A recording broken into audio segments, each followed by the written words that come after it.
공항 스피커에서 방송이 울려 퍼집니다. 안내방송드립니다. 조현병을 앓고 계신 할머니 환자가 실종되었습니다. 혼자 다니시는 어르신을 보시면 즉시 신고 바랍니다. 윤말순, 복도 한 구석에 숨어 숨을 몰아쉽니다. 손이 떨립니다. 조현병 환자? 자신은 아프지 않습니다. 머리도 멀쩡합니다. 멀리서 며느리 이소정의 목소리가 들립니다. 어머니, 약 드셔야죠. 어디 계세요? 검은 정장 차림의 두 남자가 무전기를 들고 다가옵니다. 사람들의 시선이 그녀를 향합니다. 말수는 가방 속 여권을 꺼냅니다. 의료, 이송, 대상자? 효도 여행이라더니 이게 뭐지? 칠순을 앞둔 나이지만 평생 장사하며 단련된 그 다리로 지금 도망쳐야 합니다. 사랑하는 가족이 보낸 효도 여행, 그 달콤한 거짓말 뒤에 숨겨진 충격적인 이야기. 지금부터 시작합니다. 새벽 4시 찬 공기가 가게 문틈을 스치고 지나갔습니다. 윤말수는 오늘도 어김없이 장사 준비를 하고 있었어요.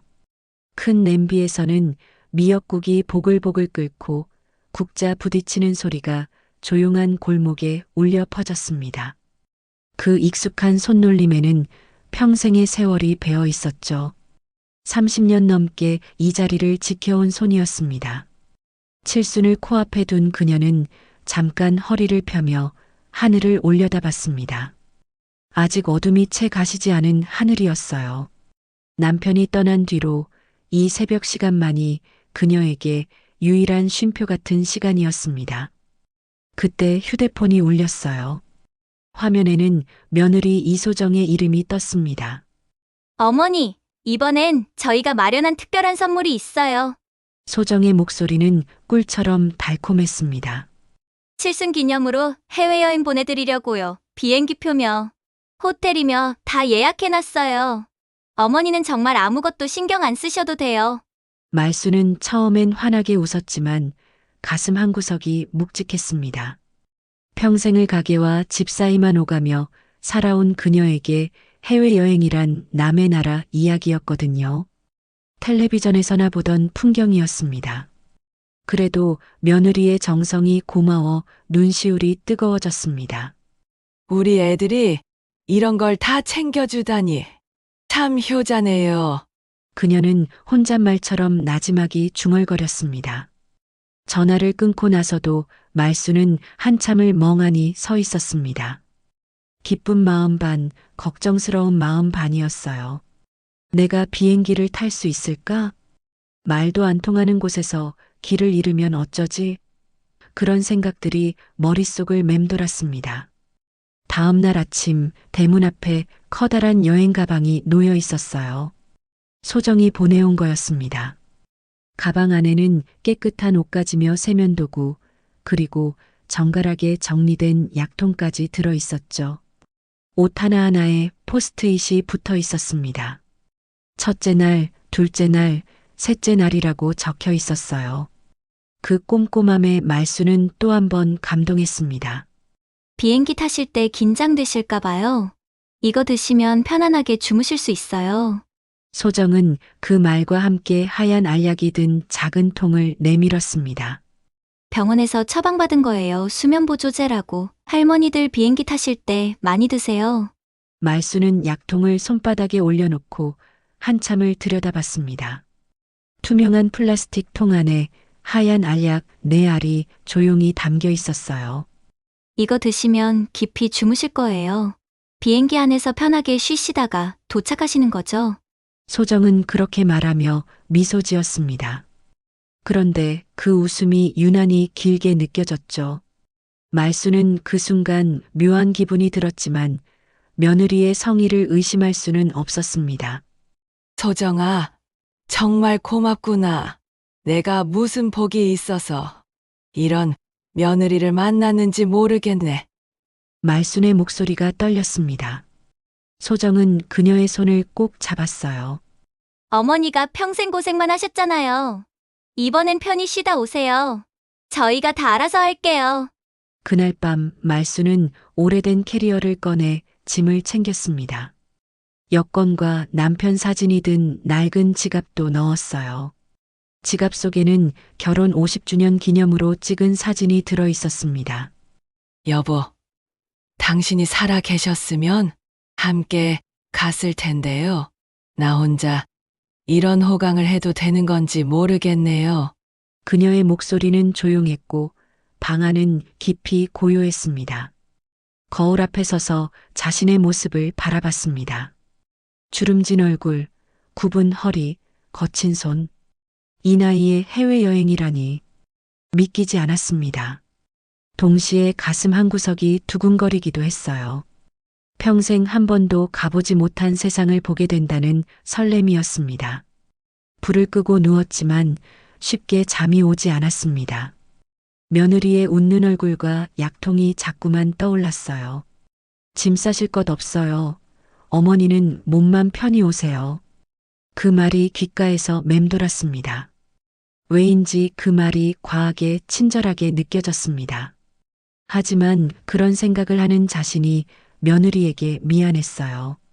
새벽녘 말수는 잠깐 잠이 들었습니다. 꿈속에서 남편이 나타났어요. 여보, 조심하세요. 너무 쉽게 믿지 마시오. 남편의 목소리가 또렷했습니다. 말수는 꿈에서 깨어나 가슴을 쓸어내렸습니다. 식은 땀이 등을 타고 흘렀어요. 그때 그녀는 알지 못했습니다. 그 여행이 생애의 마지막 여정이 될 뻔했다는 것을요. 그리고 며느리의 친절 뒤에 차가운 계산이 숨어 있다는 것을요. 인천공항의 커다란 유리창 너머로 햇살이 쏟아져 들어왔습니다. 사람들은 저마다 캐리어를 끌며 바삐 움직였어요. 말수는 조금 어색한 표정으로 그 틈을 따라 걸었습니다. 주위가 온통 낯설었습니다.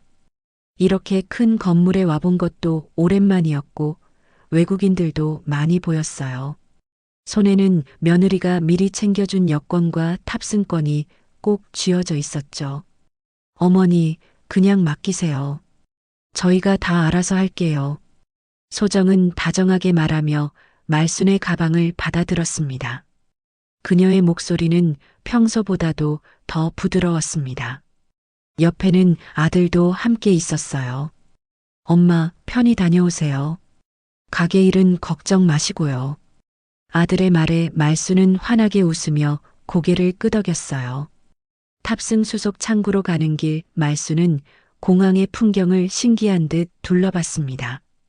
면세점의 화려한 불빛, 카페에서 풍기는 커피 향, 여행을 떠나는 사람들의 들뜬 표정, 모든 게 새로웠습니다. 아, 세상이 이렇게 변했구나. 그녀는 속으로 감탄했습니다. 탑승 수속 창구 앞 직원이 여권을 건네받았습니다. 기계음이 짧게 울리고 직원의 손이 잠깐 멈췄습니다. 그녀의 얼굴이 묘하게 굳어졌죠. 화면을 들여다보던 직원은 미간을 좁히더니 입술을 지그시 깨물었습니다. 그리고는 옆 동료에게 뭔가 속삭였어요. 말수는 무언가 이상하다 싶어 고개를 갸웃했어요. 그때 직원이 작은 쪽지를 슬며시 건네며 아주 낮은 목소리로 속삭였습니다. 마치 아무도 듣지 말아야 할 비밀처럼요. 지금 가시면 다시는 못 돌아오십니다. 말순의 가슴이 철렁 내려앉았습니다. 손에서 여권이 떨어질 뻔했어요. 직원은 아무 일도 없다는 듯 다른 승객을 보며 밝게 미소 지었습니다. 하지만 그 미소 뒤로 긴장감이 역력했죠. 말수는 쪽지를 주머니에 재빨리 넣었습니다. 손이 떨렸어요. 어머니, 무슨 일이세요? 소정이 얼른 다가와 말순의 어깨를 붙잡았습니다. 얼굴이 왜 그러세요? 어디 불편하세요? 그녀의 목소리에는 걱정이 섞여 있었습니다. 하지만 말수는 그 걱정이 진짜인지 의심스러웠어요. 아니야, 아무것도 아니야. 그냥 좀 어지러워서. 목소리가 떨렸습니다. 소정은 가방에서 물을 꺼내 건넸어요. 물 드세요. 긴장하셔서 그러신 거예요. 비행기 타면 약 드시고 편히 주무시면 돼요. 공항 방송이 울려 퍼졌습니다. 오태식 보호자님, 의료이송 환자 윤말수님은 어구역으로 이동해 주시기 바랍니다. 순간 말순의 온몸이 얼어붙었습니다.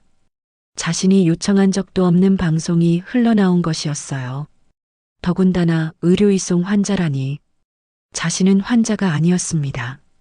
의료이송 환자요?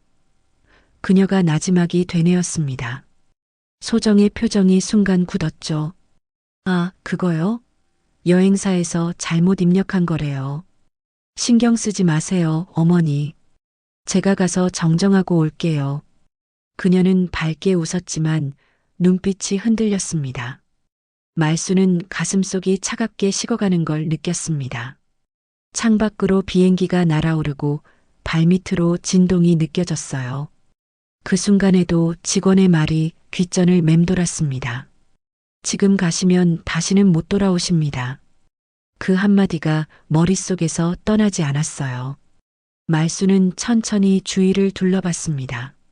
저 멀리 검은 정장 차림의 두 남자가 무전기를 주고받으며 서 있었습니다. 그들의 시선이 스쳐가듯 자신을 향했어요.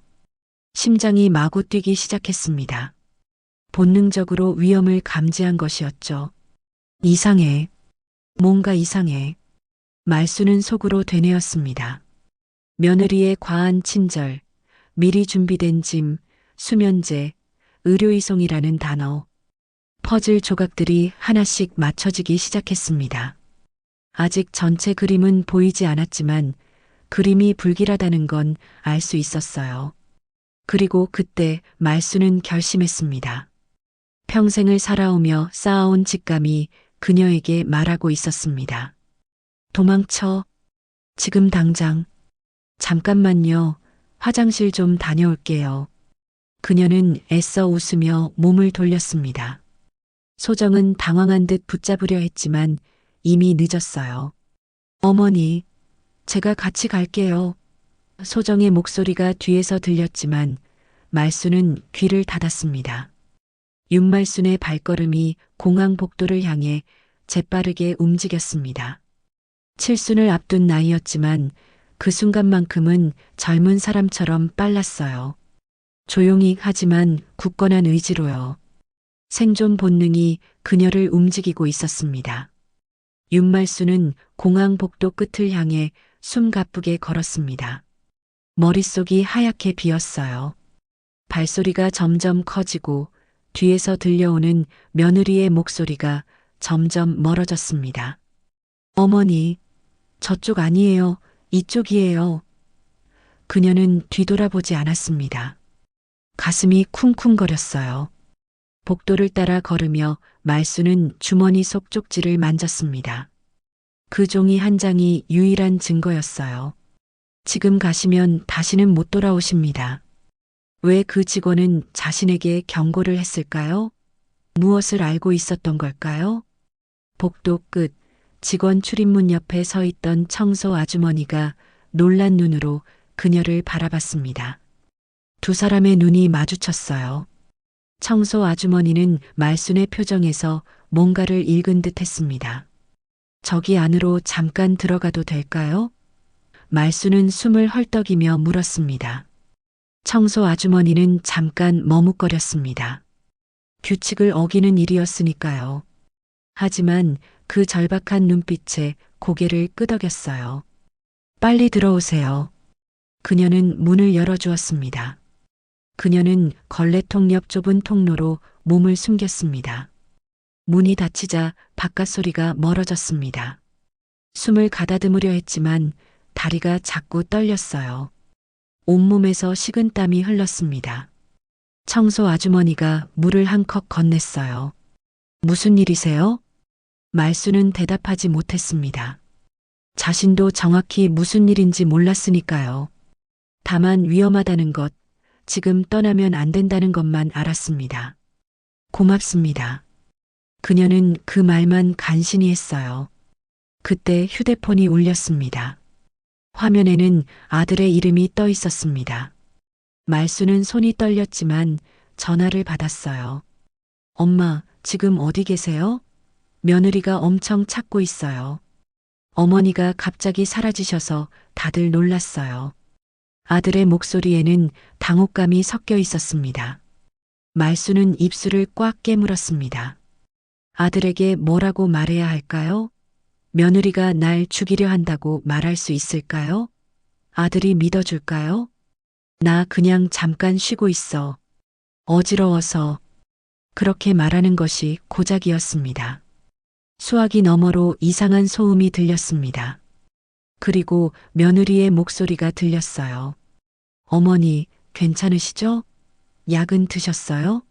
많이 놀라셨죠? 소정의 목소리는 부드러웠지만 그 속에 뭔가 차가운 것이 숨어 있었습니다. 그 순간 등줄기가 차가워졌어요. 약은 드셨어요? 그 말이 이상했습니다. 아직 비행기도 타지 않았는데 왜 약을 물어보는 걸까요? 혹시 약에 뭔가 들어있는 건 아닐까요? 말수는 전화를 끊어버렸습니다. 손이 떨려서 휴대폰을 놓칠 뻔했어요. 잠시 후 공항 전체에 안내방송이 울렸습니다. 주의하세요. 조현병을 앓고 계신 할머니 환자가 실종되었습니다. 혼자 다니시는 어르신을 보시면 보안요원에게 즉시 알려주십시오. 환자는 회색 가디건을 입고 계십니다. 그 말은 칼날처럼 가슴을 베었습니다. 조현병 환자.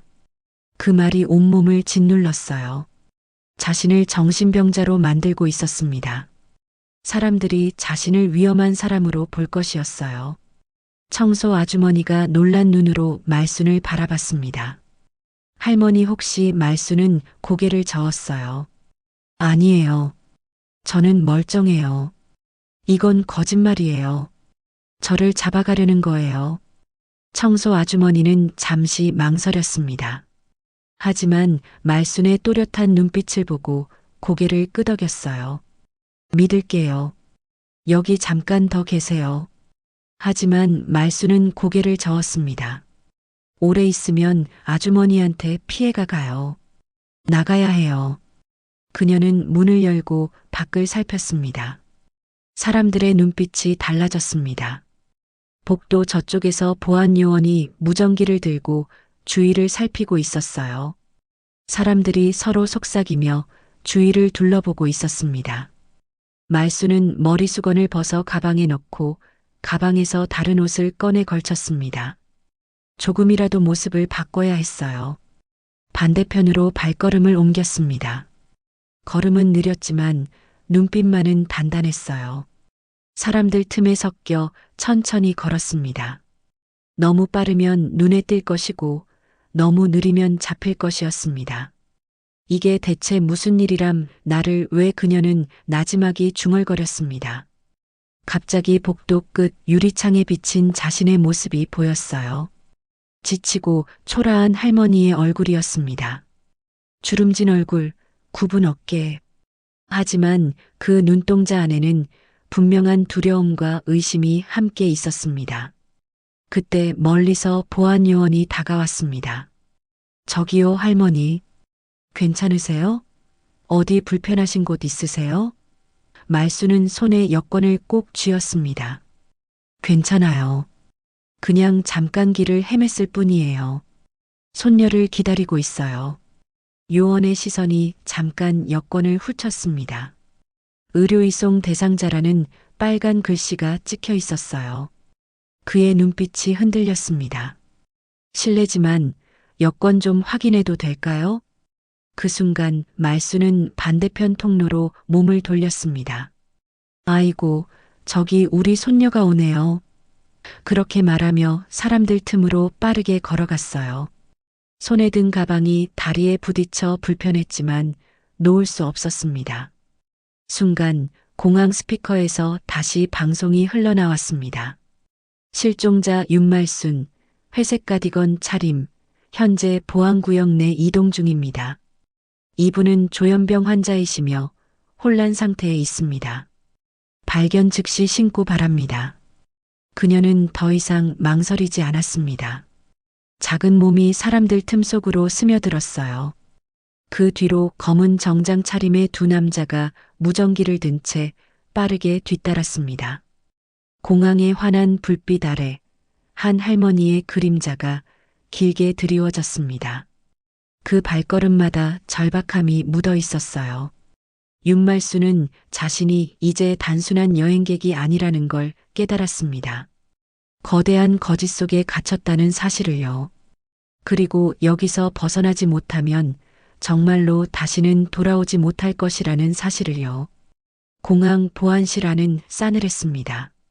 형광등 불빛이 희미하게 깜빡였고 창밖에는 활주로의 불빛이 흐릿하게 보였어요. 윤말수는 의자 끝에 앉아 손을 꼭 맞잡은 채 떨고 있었습니다. 손등에 식은땀이 배어 있었습니다. 어떻게 여기까지 왔는지 기억이 희미했습니다. 사람들을 피해 다니다가 결국 화장실에서 한 젊은 여직원에게 발견되었어요. 그 직원이 말순을 이곳으로 데려온 것이었습니다. 보안 요원은 그녀의 신원을 확인하느라 여권과 탑승권을 번갈아 들여다봤습니다. 윤말순 씨, 보호자분께 연락드려야 할 것 같은데요. 그 말에 말순은 고개를 세차게 저었습니다. 안 돼요. 그 사람들한테 연락하시면 안 돼요. 그때 문이 열리고 젊은 여직원이 들어왔어요. 이름표에는 최서연이라고 적혀 있었습니다. 바로 말순에게 쪽지를 건넨 그 직원이었습니다.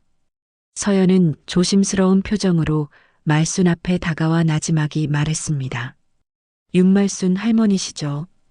저 잠깐 이쪽으로 와주시겠어요?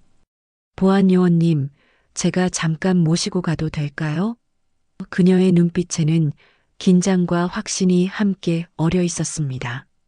보안요원은 의아한 표정이었지만 고개를 끄덕였어요. 말순은 무슨 일인지 몰라 따라 나섰습니다. 복도를 지나 작은 보조 사무실로 들어갔어요. 서연은 문을 닫고 조심스럽게 말했습니다.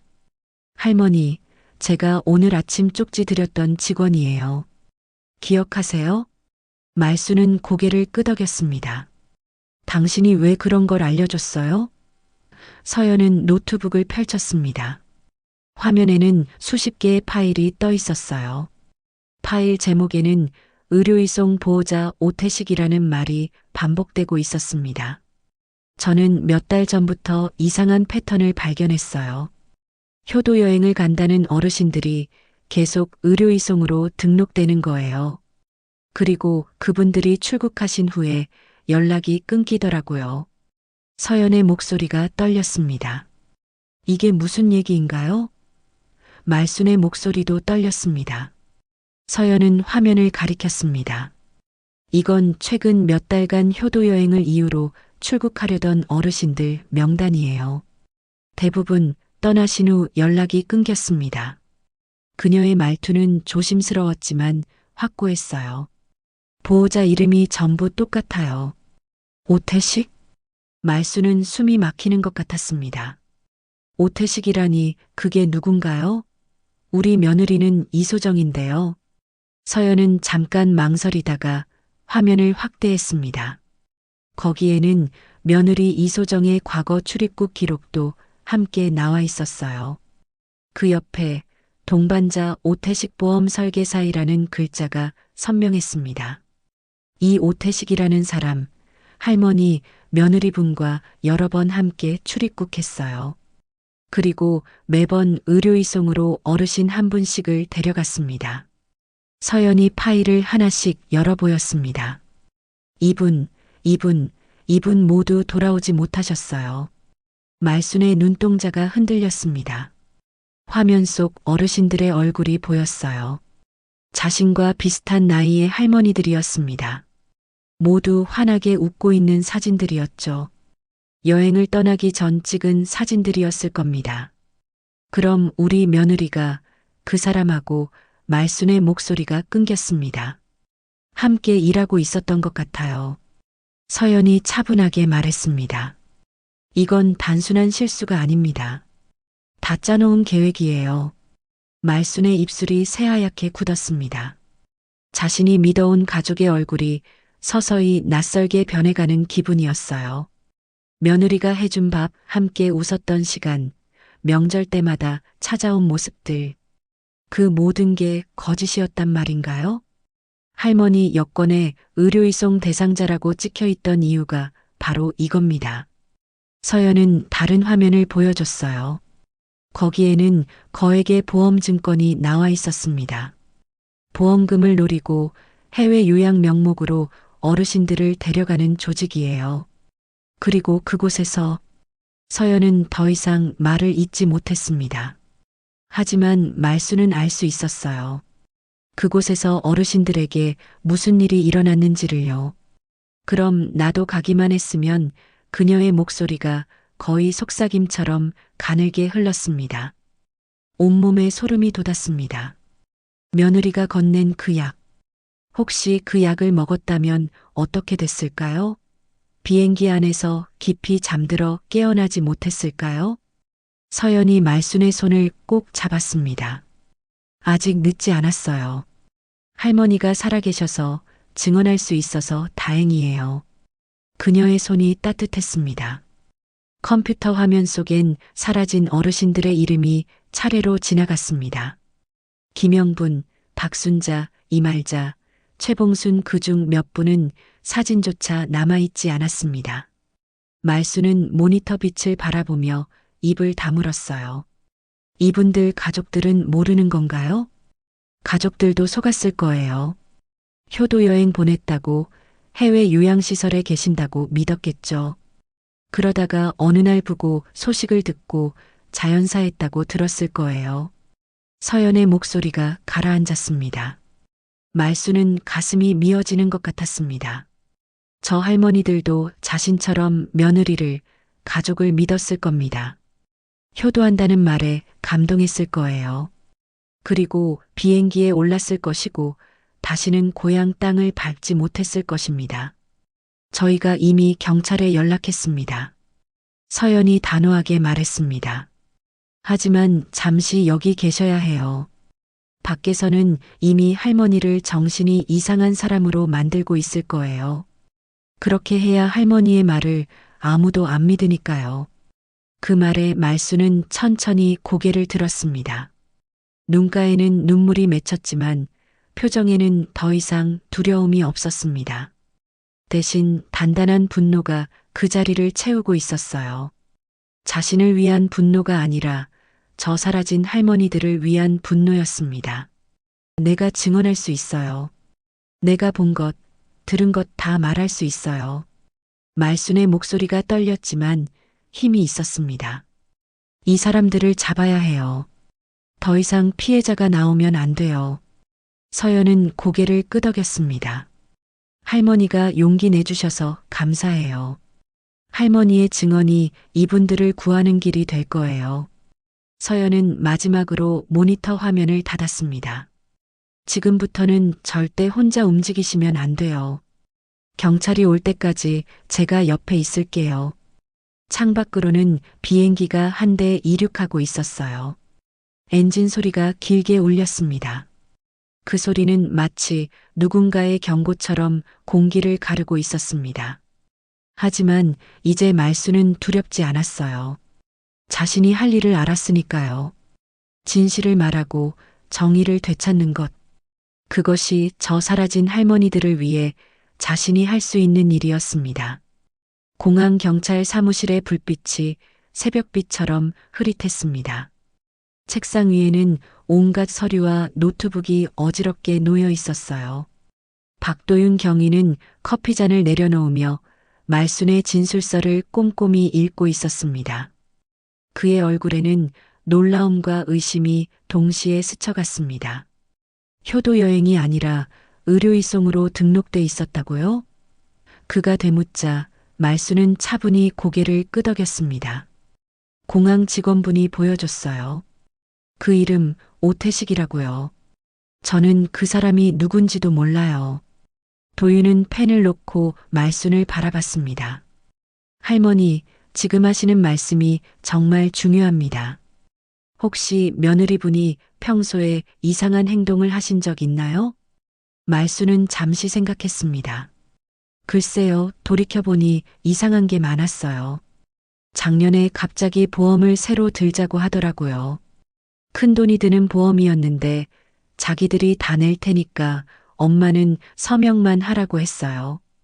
보험금은 얼마였습니까? 10억이라고 했어요. 제가 그렇게 큰 돈을 왜 들어야 하냐고 했더니 요즘은 다들 그렇게 한다고 하더라고요. 효도보험이라고. 도윤의 표정이 굳어졌습니다. 그는 컴퓨터를 켜서 다른 사건 파일을 불러왔습니다. 비슷한 형태의 신고서가 여러 건 겹쳐져 있었어요. 노인 해외 이송 후 연락 끊김. 보험금 수령자 오태식 명의. 그는 화면을 넘길수록 입술을 꽉 다물었습니다. 이 패턴 예전에도 조사된 적이 있어요. 그의 눈빛이 단단해졌어요. 몇 년 전에도 같은 방식으로 사라지신 분들이 계셨습니다. 해외 요양시설을 핑계로 보험금이 해외 계좌로 빠져나갔죠. 하지만 증거가 부족해서 입건하지 못했어요. 그럼 이번엔? 말순이 물었습니다.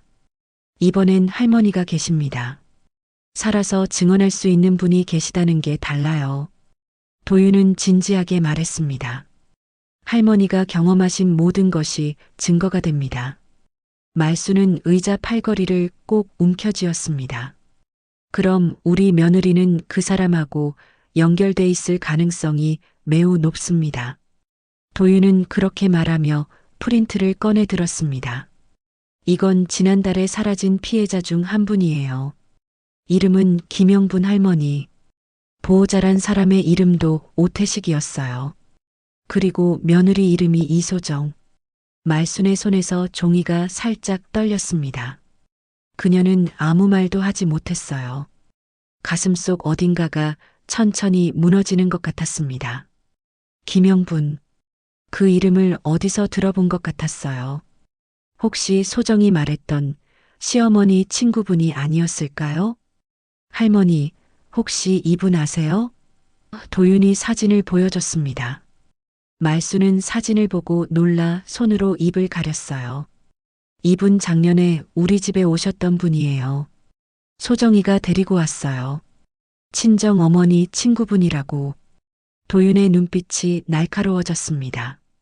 그때 무슨 이야기를 나누셨습니까? 효도여행 이야기를 했어요. 이분도 며느리한테 효도여행을 선물 받았다고 좋아하시더라고요. 그래서 저도 부러웠어요. 그랬더니 소정이가 우리도 칠순 때 보내드린다고 했어요. 그 후로 김영분 할머니를 다시 보셨습니까? 못 봤어요. 소정이가 여행 잘 다녀오셨다고만 했어요.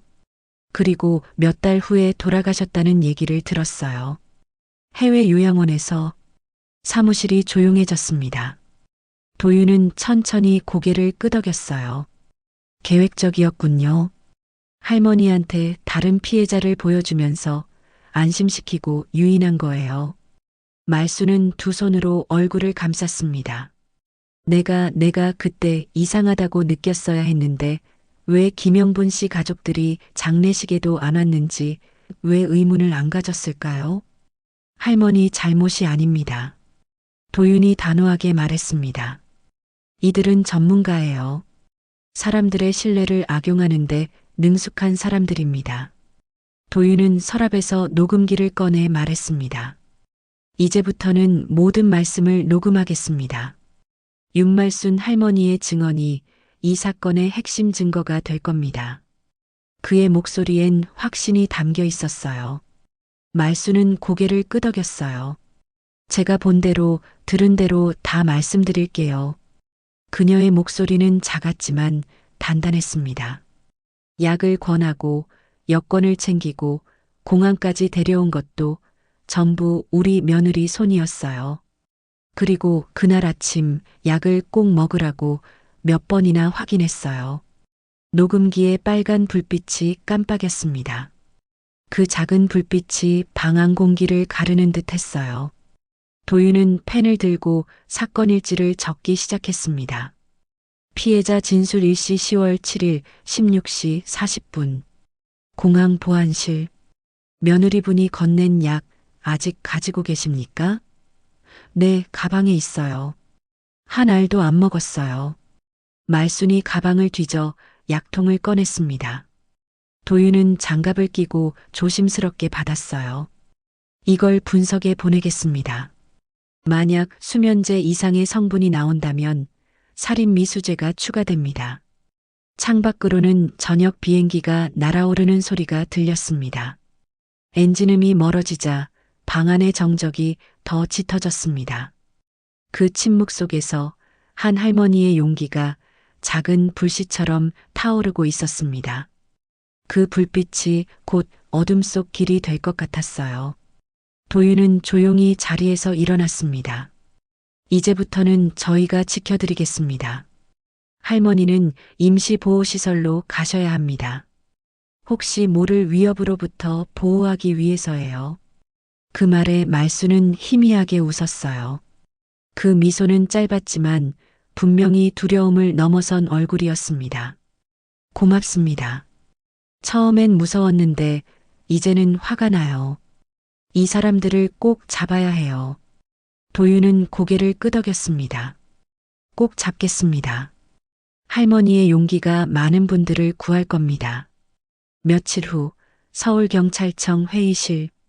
전면 스크린에 해외 효도여행 보험 사기 사건이라는 제목이 떴습니다. 박도윤 경위는 회의 테이블 앞에 서서 발표를 준비하고 있었어요. 그의 옆에는 공항 직원 최서연이 단정하게 앉아 있었습니다. 회의실에는 10여 명의 형사와 검사들이 모여 있었어요. 피해자는 모두 60세 이상 어르신들입니다. 도윤의 목소리가 회의실에 울렸습니다. 공통점은 효도여행, 요양체험, 보험 혜택이란 말로 유혹당했다는 거예요. 그리고 모두 고액의 생명보험에 가입돼 있었습니다. 그는 리모컨을 눌러 슬라이드를 넘겼습니다. 화면에는 여러 어르신의 여권 사본이 떴습니다. 그리고 그 아래엔 모두 똑같은 이름이 찍혀 있었습니다. 보호자 오태식. 회의실 안이 잠깐 술렁였어요. 그 사람 금융사기 전과자 아닙니까? 한 형사가 물었습니다. 도윤이 고개를 끄덕였습니다. 맞습니다. 오태식 43세. 과거 보험 설계사로 일하면서 여러 건의 보험 사기로 징역 2년을 살았습니다. 출소 후 이 조직을 만든 것으로 보입니다. 슬라이드가 넘어가자 오태식의 얼굴이 크게 떴습니다. 날카로운 눈매, 차가운 인상의 중년 남자였어요. 그 옆에는 이소정의 사진도 함께 떴습니다. 이소정, 38세. 오태식과는 10년 전부터 알고 지낸 사이입니다. 둘은 연인 관계로 추정되며 함께 이 범죄를 기획한 것으로 보입니다. 도윤이 설명을 이어갔습니다. 서연이 노트북을 돌려 보여줬습니다. 거기엔 출국 기록과 보험사 문서가 가지런히 정리돼 있었어요. 모두 출국 다음 날 거액의 보험금이 특정 해외 계좌로 입금됐습니다. 그녀의 손끝이 가볍게 떨렸습니다. 계좌 명의는 오태식, 공동 명의자는 이소정입니다. 수법은 이렇습니다. 도윤이 포인터로 화면을 가리켰습니다. 먼저 이소정이 결혼을 통해 집안에 들어갑니다. 그리고 시어머니에게 고액의 보험을 들게 합니다. 수익자는 아들, 즉 자신의 남편이죠. 그 다음 효도여행을 제안합니다. 해외 요양 체험이라는 명목으로요. 비행기 안에서 수면제를 먹이고 해외 요양시설로 이송합니다. 그곳에서 도윤은 잠시 말을 멈췄습니다. 그곳에서 어르신들은 제대로 된 치료를 받지 못하고 사망하게 됩니다. 그리고 자연사 처리되죠. 보험금은 곧바로 지급됩니다. 회의실의 공기가 무겁게 가라앉았습니다. 누군가는 펜을 떨어뜨렸고 누군가는 한숨을 내쉬었어요. 며느리 이소정은 시어머니 윤말순 씨 명의로 10억 원 상당의 생명보험을 새로 가입했습니다. 도윤이 말을 이었습니다. 피해자 윤말순 할머니도 똑같은 방식으로 접근당했고요. 다행히 공항 직원의 기지로 탈출에 성공했습니다. 윤말순 할머니는 지금 어디 계십니까? 한 검사가 물었습니다. 임시보호시설에 계십니다. 현재는 정신이상자라는 거짓 신고가 접수돼 있어서 저희가 보호하고 있습니다. 그 말에 잠시 정적이 흘렀습니다. 그럼 며느리와 오태식은? 출국 시도 중이었습니다. 하지만 윤말순 할머니가 공항에서 빠져나오신 직후 동선을 바꿔 잠적했습니다. 현재 추적 중입니다. 도윤은 새로운 사진을 띄웠습니다. 감시카메라 화면 속 이소정과 오태식이 같은 택시에 타고 있었습니다. 서류 가방을 들고 짐도 없이 황급히 떠나는 모습이었어요. 도윤의 눈빛이 굳어졌습니다. 이건 단순한 개인 범죄가 아닙니다. 국내 보험사와 일부 여행사 그리고 해외 요양시설까지 얽힌 조직적 범죄입니다. 슬라이드가 넘어가자 은행 계좌 흐름도가 떴습니다. 빨간 선이 여러 금융기관과 해외 법인을 이어주고 있었어요. 거래액 약 85억 원. 피해자는 9명, 생존하신 분은 단 2분뿐입니다. 회의실의 공기가 얼어붙었습니다. 85억 원. 그 돈의 무게가 아니라 그 돈 뒤에 숨겨진 9분의 생명이 더 무거웠습니다. 서연은 차분히 입을 열었습니다. 그날 제가 쪽지를 건네지 않았다면 아마 10번째 피해자가 되셨을 거예요. 저도 처음엔 확신이 없었어요. 하지만 시스템을 확인하고 과거 기록을 보니까 더 이상 가만히 있을 수 없었습니다. 말은 조용했지만 무게가 실려 있었습니다. 한 검사가 물었습니다. 공항 시스템에서 왜 이걸 더 일찍 발견하지 못했습니까? 의료 이송은 합법적인 절차입니다. 서연이 대답했습니다. 보호자가 있고 서류가 갖춰져 있으면 막을 방법이 없어요. 다만 같은 보호자 이름이 반복되는 걸 제가 우연히 발견한 거죠. 그래서 따로 기록을 남겨뒀습니다. 도윤은 고개를 숙이며 말했습니다. 이번엔 반드시 끝을 내야 합니다. 이들을 잡고 시스템도 개선해야 합니다. 다시는 이런 일이 반복되지 않도록요.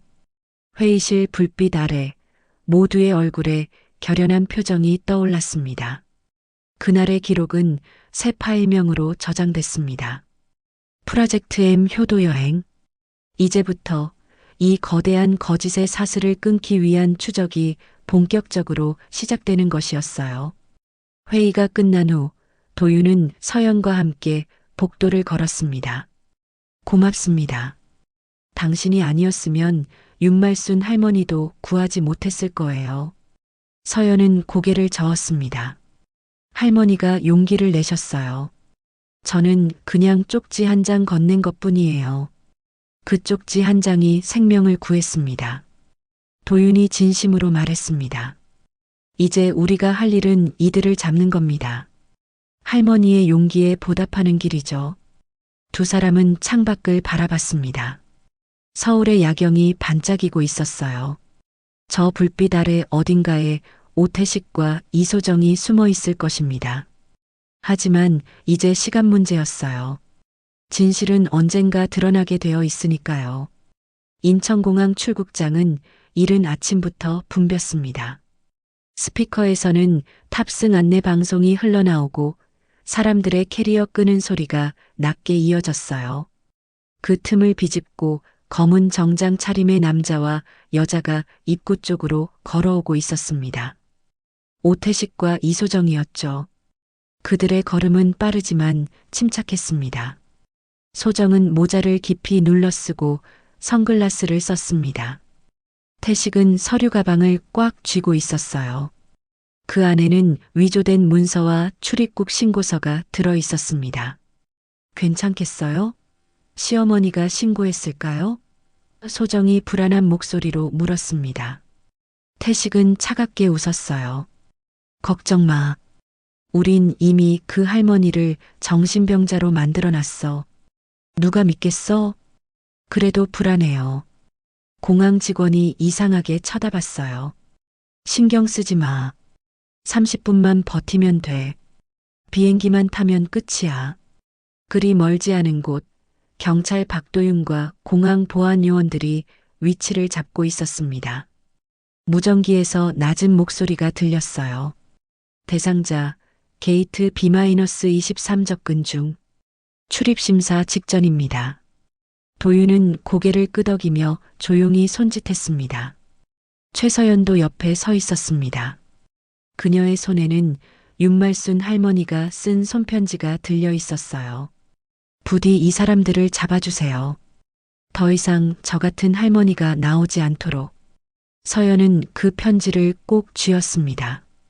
게이트 앞에서 직원이 여권을 확인하던 순간 태식의 표정이 묘하게 굳었습니다. 직원의 눈빛이 그를 훑었죠. 보호자 오태식 씨, 잠깐만 기다려 주시겠습니까?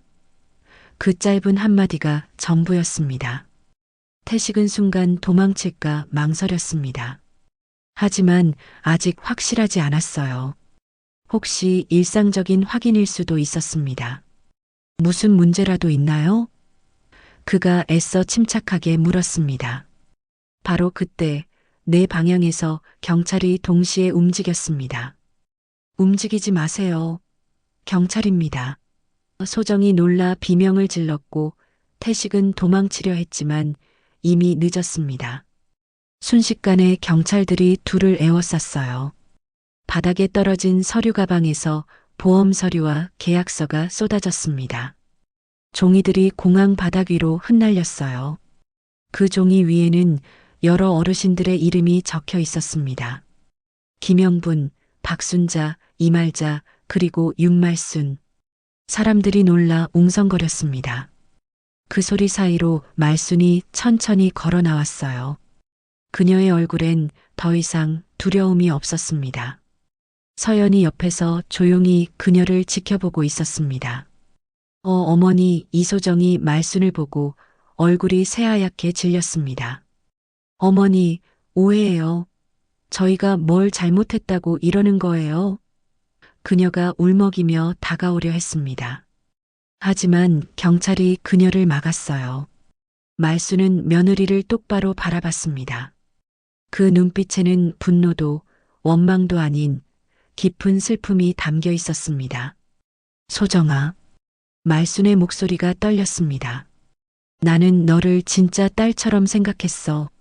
명절 때마다 반찬해주고 아플 때 간호하고 손주들 봐주면서 행복했어. 그런데 너는 날 돈으로만 봤구나. 소정은 대답하지 못했습니다. 그저 고개를 떨구고 서 있을 뿐이었어요. 사람을 속이는 건 돈보다 더 무거운 죄란다. 말순이 차분하게 말했습니다. 너는 나 하나만 속인 게 아니야. 김영분 씨도 다른 할머니들도 다 속였어. 그분들은 다 가족을 믿었어. 너처럼. 그 말에 공항 안이 잠깐 고요해졌습니다. 사람들의 웅성거림도 멈췄어요. 모두가 말순의 말에 귀를 기울이고 있었습니다. 도윤이 수갑을 채우며 명확하게 말했습니다. 피의자 오태식, 이소정, 보험 사기, 살인 미수, 그리고 9건의 존속살해 혐의로 체포합니다. 그 순간 플래시가 터지고 기자들이 몰려들었어요. 공항의 환한 조명이 두 사람의 얼굴을 낱낱이 비췄습니다. 존속살해라니, 우리는 아무도 죽이지 않았어요. 오태식이 소리쳤습니다. 해외 요양시설에서 사망한 9분의 어르신들, 모두 당신들의 계획 아래 목숨을 잃었습니다. 도윤이 차갑게 말했습니다. 약물 분석 결과 윤말순 할머니에게 건넨 약에서 과다 수면제 성분이 검출됐습니다. 이건 명백한 살인미수입니다. 이소정이 무릎이 꺾이며 바닥에 주저앉았습니다. 죄송해요, 죄송해요.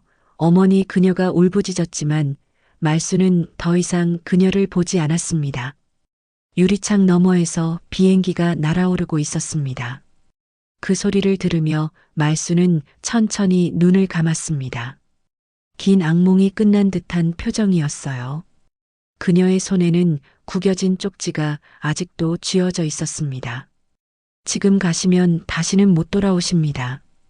그 문장은 이제 그녀가 세상을 향해 내보일 수 있는 진실의 증거가 되었어요. 그리고 저 하늘 어딘가에 계실 9분의 할머니들을 위한 진홍곡이기도 했습니다. 서연이 말순의 어깨를 가볍게 두드렸습니다. 할머니, 고생하셨어요. 정말 대단하세요. 말순은 희미하게 웃었습니다. 고맙습니다, 아가씨. 당신이 없었으면 나도 저 비행기를 탔을 거예요. 두 사람은 서로를 바라보며 고개를 끄덕였습니다. 말이 필요 없었어요. 그 순간의 눈빛만으로도 충분했습니다. 경찰차가 출발하고 사람들이 흩어졌습니다. 공항은 다시 일상으로 돌아갔어요. 하지만 그 일상 속에서 한 할머니의 용기가 많은 생명을 구했다는 사실은 오래도록 기억될 것이었습니다. 아침 햇살이 시장 골목 사이로 부드럽게 스며들었습니다. 윤말순의 식당은 다시 문을 열었어요. 구수한 기름 냄새와 된장국 향이 공기 속에 섞여 퍼졌습니다. 그녀는 평소처럼 앞치마를 두르고 국자를 들었습니다. 사건 이후 한 달이 지났습니다. 처음 며칠은 집에만 있었어요. 아무것도 하고 싶지 않았습니다. 아들은 매일 찾아와 울면서 사과했어요. 엄마, 제가 몰랐어요. 정말 몰랐어요. 말순은 아들을 원망하지 않았습니다. 아들도 속은 거니까요. 다만 아팠습니다. 가족이라고 믿었던 사람에게 배신당한 게 너무 아팠어요. 사장님, 어제 반찬 정말 맛있었어요. 단골 손님이 환하게 웃으며 인사를 건넸습니다. 말순은 따뜻하게 미소 지었어요. 고맙습니다. 오늘은 더 만나게 해드릴게요. 그녀의 목소리는 평온했습니다. 여전히 가슴 한구석은 아팠지만 삶은 계속되어야 했으니까요. 아침에 일어나 장사 준비를 하고 손님을 맞이하고 저녁에 문을 닫는 일상. 그 평범함이 이제는 더 소중하게 느껴졌습니다. 주방 벽 한쪽에는 새로 붙은 안내문이 있었어요. 시니어 피해자 모임 무료 상담 및 신고 지원. 종이에는 작은 글씨로 전화번호가 적혀 있었습니다.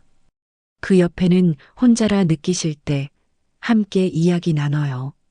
라는 문장이 적혀 있었죠. 말순은 이제 매주 목요일마다 그 모임에 나갑니다. 자신과 비슷한 경험을 한 어르신들을 만나요. 사기를 당한 분, 가족에게 배신당한 분, 외로움에 속은 분들. 서로의 이야기를 들으며 위로받고 용기를 얻습니다. 처음엔 너무 창피했어요. 내가 어떻게 그런 속임수에 넘어갔나 싶어서요. 말순이 모임에서 말했을 때 한 할머니가 그녀의 손을 잡았습니다. 그건 할머니 잘못이 아니에요. 우리가 너무 착해서 그래요. 사람을 믿어서 그런 거예요. 그 말에 모두가 고개를 끄덕였습니다. 그리고 함께 울었어요. 아픔을 나누니 조금 가벼워졌습니다. 점심 무렵 최서연이 식당 문을 열고 들어왔습니다. 평범한 옷차림이었지만 표정은 여전히 단단했어요. 할머니, 다시 일 시작하셨네요. 가만히 있으면 더 무서울 것 같아서요. 말순은 웃으며 냄비 뚜껑을 덮었습니다. 사람들 사이에 있으니까 안심이 돼요. 혼자 있으면 자꾸 그 일이 떠올라서요. 서연은 자리에 앉았습니다. 말순이 따뜻한 국을 한 그릇 내왔어요. 드세요. 서비스예요. 할머니, 제가 돈 내야죠. 아니에요.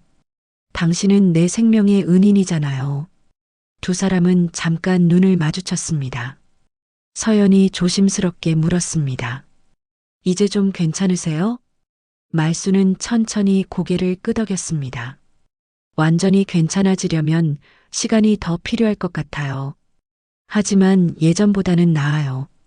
그날 공항에서 당신이 제 손을 잡아줬잖아요. 그게 제 목숨을 살렸어요. 할머니가 용기를 내셨어요. 저는 그냥 쪽지 한 장 건넨 것뿐이에요.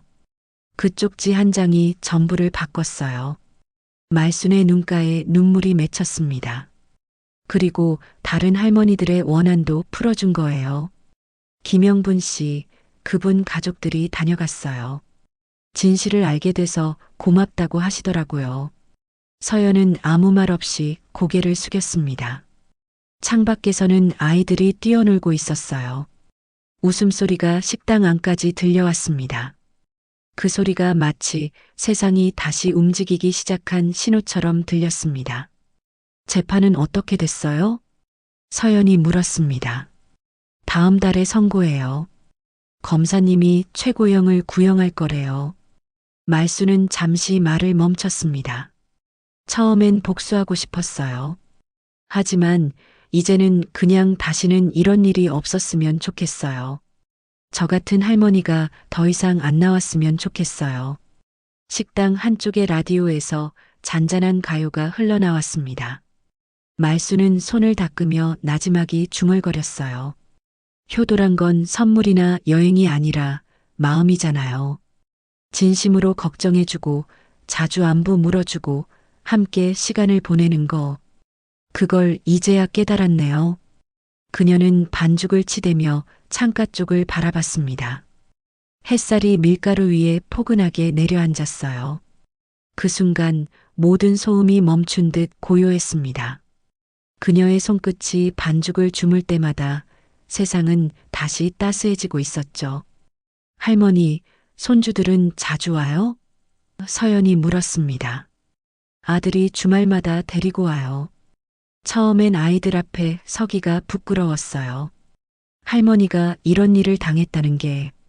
근데 아이들이 그러더라고요. 할머니 진짜 멋있어요. 나쁜 사람들 잡았잖아요. 그 말 듣고 울었어요. 서연도 눈시울이 붉어졌습니다. 정말 멋지세요, 할머니. 나는 그냥 살고 싶었을 뿐이에요. 근데 살아보니까 이게 누군가한테는 희망이 되더라고요. 모임에 오는 할머니들이 그래요. 윤말순 씨 보니까 용기가 난다고요.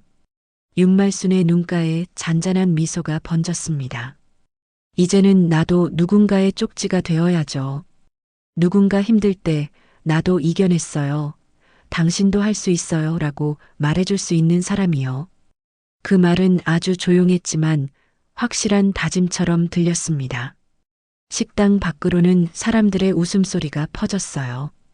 장사꾼들이 손님을 부르는 소리, 아이들이 뛰어다니는 소리, 누군가의 전화 통화 소리, 그 평범한 일상의 소음이 윤말순의 새로운 삶의 시작을 알리고 있었습니다.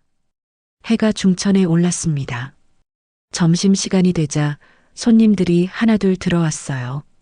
말순은 능숙하게 주문을 받고 음식을 만들고 손님들과 이야기를 나눴습니다. 그 모든 순간이 소중했어요. 한 손님이 벽의 안내문을 보며 물었습니다. 사장님, 이거 뭐예요? 말수는 잠시 국자를 놓고 대답했습니다. 저처럼 힘든 일 겪으신 어르신들 모임이에요. 혼자 아파하지 말고 같이 이야기하자는 거예요.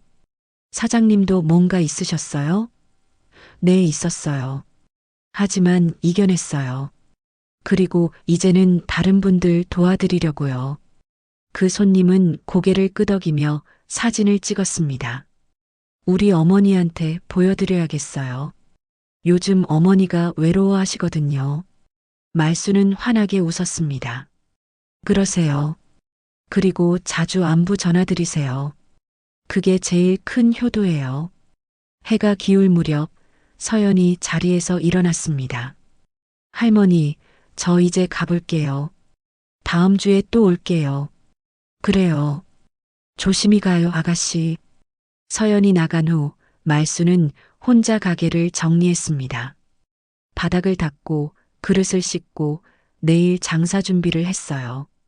모든 게 익숙한 일과였지만 이제는 그 의미가 달랐습니다. 나는 살아있다. 나는 이겨냈다. 그리고 나는 혼자가 아니다. 그 생각이 그녀에게 힘을 주었습니다. 문을 닫고 집으로 가는 길 말수는 하늘을 올려다봤습니다. 저녁 노을이 아름답게 물들어 있었어요. 여보, 보고 있어요? 나 잘 살고 있어요. 당신 없어도 잘 살고 있어요. 그녀는 남편에게 속삭였습니다. 그리고 조용히 걸음을 옮겼습니다. 내일도 모레도 그녀의 평범한 하루는 계속될 것입니다. 하지만 그 평범함 속에 엄청난 용기와 희망이 숨어 있다는 걸 이제 그녀는 알고 있었어요. 윤말순의 이야기는 끝났지만 그녀가 전한 메시지는 계속될 것입니다. 혼자가 아니에요. 용기를 내세요. 우리 함께 이겨낼 수 있어요. 그 메시지가 오늘도 어딘가에서 힘들어하는 누군가에게 작은 희망이 되기를 바라며 말수는 오늘도 내일을 준비합니다. 오늘 이야기 여러분은 어떻게 보셨나요? 여러분의 생각을 댓글로 남겨주세요. 구독과 좋아요는 다음 이야기를 만드는 큰 힘이 됩니다. 감사합니다.